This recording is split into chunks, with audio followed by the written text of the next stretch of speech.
श्री कृष्णा, जय श्री हरि। तो चलिए आज फिर श्रीमद् भगवत पुराण की जय करते हुए एक छोटी सी रोचक कथा सुनते हैं प्रभु का 12 अवतार के बारे में। तो प्रभु जब हमारा पृथ्वी जलमग्न हो गया था और पृथ्वी कहीं पर खो गई थी, मिल नहीं रहा था, संपूर्ण ब्रह्मांड में उथल पुथल मचा हुआ था, प्रलय आ गई थी, उस समय ब्रह्मा जी और विदुर जी जो थे सो आपस में विचार कर रहे थे कि अब क्या होगा। बहुत ही चिंतित थे और बहुत देर से आपस में दोनों विचार कर रहे थे कि अब सृष्टि का क्या होने वाला है। तब उन्होंने यूं ही विचार करते करते ब्रह्मा जी ने अपने नाक में इस तरीके से उंगली किया। तो उंगली करने के बाद क्या हुआ कि ब्रह्मा जी के नाक से एक अंगुल का 12 शिशु रूप में बाहर निकला। तो ब्रह्मा जी ने देखा कि ये क्या है। तो उन्होंने देखा कि ये तो कोई शिशु है, लेकिन धीरे धीरे वो कुछ ही पलों में वो शिशु जो था एक भारी, बहुत ही भारी, मानो कि कोई पहाड़ के जैसे उन्होंने अपना आकार ले लिया।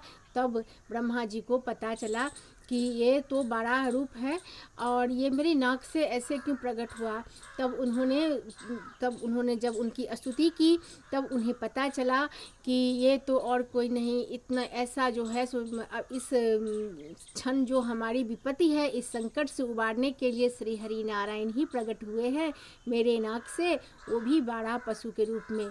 मतलब सुगर के जो अपने हम लोग जिसको सुगर बोलते हैं, सुकर, और वही शुकर का 12 अवतार हुआ था प्रभु का, उन्हीं के रूप में।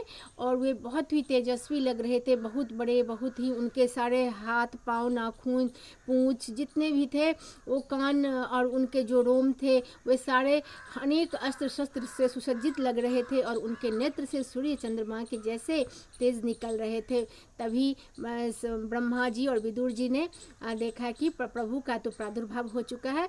अब तब उनको जाकर मन की शांति मिली कि अब हमें पृथ्वी जो है सो पुनः वापस मिल जाएगा। तो प्रभु ने जैसे ही पूंछ को पटका तो मानो कि आकाश का जितना जो चितर बितर मच गई, आकाश में बादल तितर बितर हो गए। और फिर इतना विराट रूप देखकर जो है सो चारों दिशा में जब गर्जना की तो बिजली सी कौंध उठी। और जब प्रभु के कंदर्प गिर गए समुद्र में, तो प्रभु जब इस तरीके से गर्जना कर रहे थे तो उसी क्षण उनका कंदर्प समुद्र में गिर गया। और जब कंदर्प समुद्र में गिर गया तो जैसे मानो कि समुद्र का पेट फट गया और प्रभु समुद्र में प्रवेश कर गए।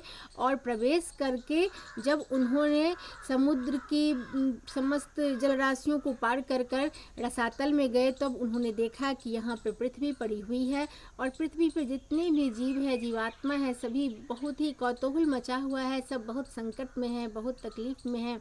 तो प्रभु ने उन पर, सभी जीवों पर दया करके उनको अपने उदर में धारण कर लिया और अपने नथुने से, अपने दांत पर पृथ्वी को उठाकर वह समुद्र से बाहर आ गए और पुनः पृथ्वी की वहाँ पर स्थापना की और हमारी पृथ्वी हमें वापस मिल गई।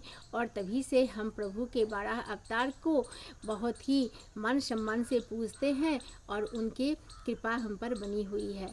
तो प्रभु का यही था 12 अवतार। और पृथ्वी का प्रादुर्भाव करने के लिए, पृथ्वी को पुनः स्थापित करने के लिए, समस्त जीवों की रक्षा के लिए प्रभु जब बार बार अवतार लेते हैं और हमारी रक्षा करते हैं, सृष्टि का नया निर्माण करते हैं, और वही इस जग के सृजन करता है और वही पालन करता है और वही हमारी रक्षा करते हैं। तो चलिए, ये बहुत ही रोचक और बहुत ही सुंदर आज का कथा था। तो आप लोग इसको ज़रूर सुनिएगा और मेरे चैनल को सब्सक्राइब कीजिएगा, वीडियो को लाइक शेयर करना बिल्कुल मत भूलिएगा।